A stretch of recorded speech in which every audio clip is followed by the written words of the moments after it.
Esta es una producción de Grupo Fórmula. Encuentra más contenido como este en radioformula.mx.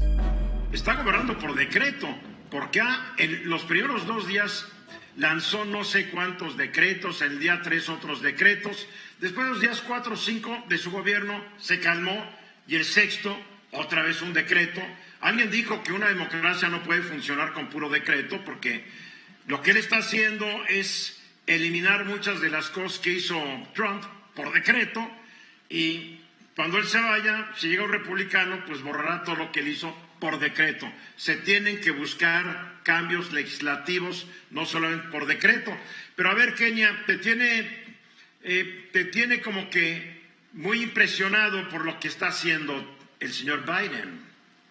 Bueno, sin duda, Eduardo, compañeros, hace 5 días, ¿no? Apenas Joe Biden rindió protesta como presidente de los Estados Unidos y en solo, si hacemos cuenta, 125 horas de gobierno ha emitido una serie de definiciones que justamente demuestran el expertise de un político. Tiene casi 50 años de experiencia política. Pero son decretos, son decretos, no son permanentes, hay que quedar en eso.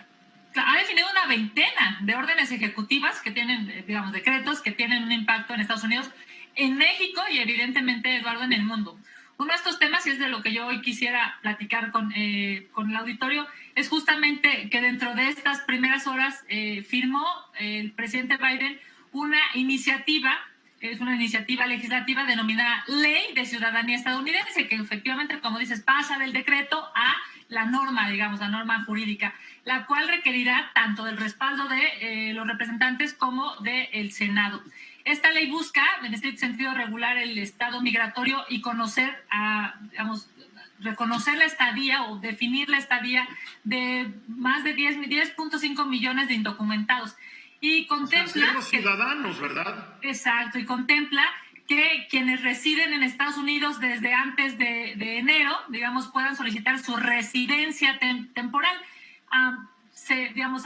Lleva 5 años que puedan obtener la residencia permanente o lo que conocemos como la Green Card, y pasados los 3 años podrán solicitar su naturalización. Fíjate nada más la trascendencia de este tema, porque evidentemente, pues en el caso, por ejemplo, de los jóvenes del DACA, los beneficiarios del DACA, que estamos hablando de 700,000 jóvenes, de los trabajadores agrícolas y por supuesto de más personas, prioritariamente son latinoamericanos, ¿no?, que están buscando una protección temporal, van a tener de manera, pues digamos, con un respaldo normativo, no solo con un decreto, sino con una ley, la posibilidad de solicitar hasta su naturalización en Estados Unidos.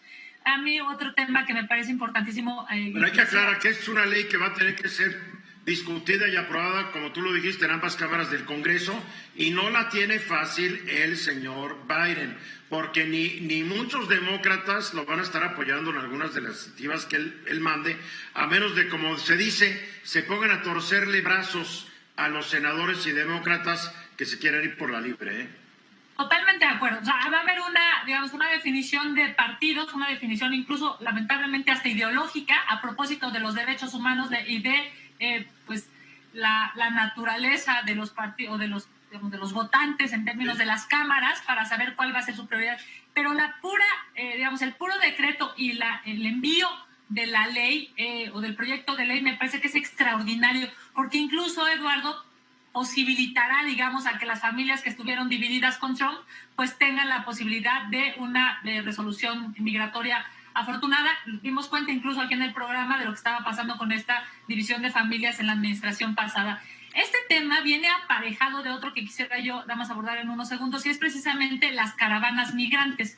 ¿Qué hizo Joe Biden en esta veintena de decretos iniciales en estos días? Es que venía incluso desde la campaña, propuso en campaña $4,000 millones a lo largo de varios años, de 4 años, para que los países de Centroamérica, Honduras, El Salvador, Guatemala, pudieran tener ese dinero y disminuyeran la violencia, la corrupción, la pobreza, y entonces no tuviera que emigrar la gente a Estados Unidos. Fíjate nada más la lógica absolutamente distinta. En la administración pasada lo que decía Trump es, no, se detienen a costa de lo que sea, e incluso se separan familias, se volvió un proceso muy lamentable. Ahora lo que dice Biden es, apoyemos a los estados-nación, ¿no? de Centroamérica para que puedan salir adelante y entonces... Sí, pero que les apoyen bien, no con cacahuates. Digo, $1,000 millones al año para tantos pobladores y gobiernos que son bien tracaleros. Más bien eso, ¿no? Primero que alguien dé la garantía que ese dinero va a llegar a los hondureños, salvadoreños y guatemaltecos, porque también son gobiernos muy ratas. Así es que suena muy bonito, pero yo no lo veo con tanta, ¿cómo se diría?, optimismo. Pues yo te voy a decir, a mí me parece que el cambio de paradigma es importante porque debe ser un asunto subsidiario, digamos, ¿no? Estoy de acuerdo, pero una cosa es el cambio y otra cosa también es la demagogia. También los demócratas son buenos para echarla, no nos hagamos guajes. Déjame, y concluyo nada más mi comentario con este tema para ver, por supuesto, a mis compañeros. Me parece que es importante porque incluso ya no es la carga, digamos, es esa contención o ese muro que incluso ya dijo Biden que no se va a continuar construyendo, sino más bien es una política pública internacional. No dijo que no se va a construir, lo puso en ahí veremos, cuidado. Las palabras, acuérdense que las palabras son muy importantes. Tienes toda la razón. Fue el proyecto de Trump, porque Trump se estaba financiando el muro con un presupuesto de la defensa. Entonces, por eso él dijo, esta lana no es para el muro y la paro. Pero no dijo que no vaya a construir. Tienes toda la razón. Digamos, tratando de atemperar, el tema es, ya no está como tan obsesionado porque ni en campaña, ¿no? La lógica de Trump era... Exacto, es otra lógica. Y ahora, fíjate, y con esto concluyo, ahora es una corresponsabilidad tanto de México como de los países de Centroamérica con Estados Unidos. A ver, Luis Ernesto. Esta discusión que acaba de dar Kenia, en el año 2000 la inició el presidente Fox en su momento. Y el mismo entusiasmo y demás que acaba de mostrar Kenia era el planteamiento que se llevó a cabo en ese momento. Yo creo que tenemos grandes problemas muy claros. El primero de ellos es, sale Trump y hay una especie de reacción en muchos de nosotros de que esto en sí es maravilloso y por lo tanto todo lo que diga y haga el señor Biden es maravilloso. Y creo que lo que tenemos que entender son varias cosas que son importantes. La primera de ellas es, la caravana que venía desde Honduras hacia Estados Unidos fue detenida a base de violencia. Y fue detenida a base de violencia en Guatemala por las fuerzas guatemaltecas y en México por las fuerzas mexicanas. Es decir, no ha cambiado mucho en ese contexto, porque quien finalmente detuvo fue el mismo muro construido por Trump, que fueron las armas de los guatemaltecos y de los mexicanos. La Guardia Nacional en México. Por eso, las guardias de los dos, las armas nuestras. Ese es el muro que construyó realmente Trump y ese es el muro que persiste el día de hoy, porque eso es lo que acaba de ocurrir. La segunda cosa que es importante es, sí creo yo que le van a dar salida a los 700,000 Dreamers, como se le llama en inglés.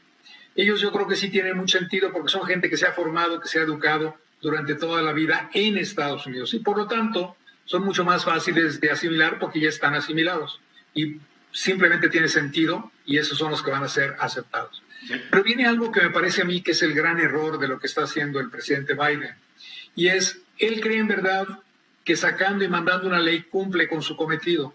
Esa ley no va a ser aprobada por el Senado de los Estados Unidos, porque sencillamente hay muchos del lado demócrata que no pueden aprobarla, porque entonces perderían una elección en su reelección que viene dentro de poco.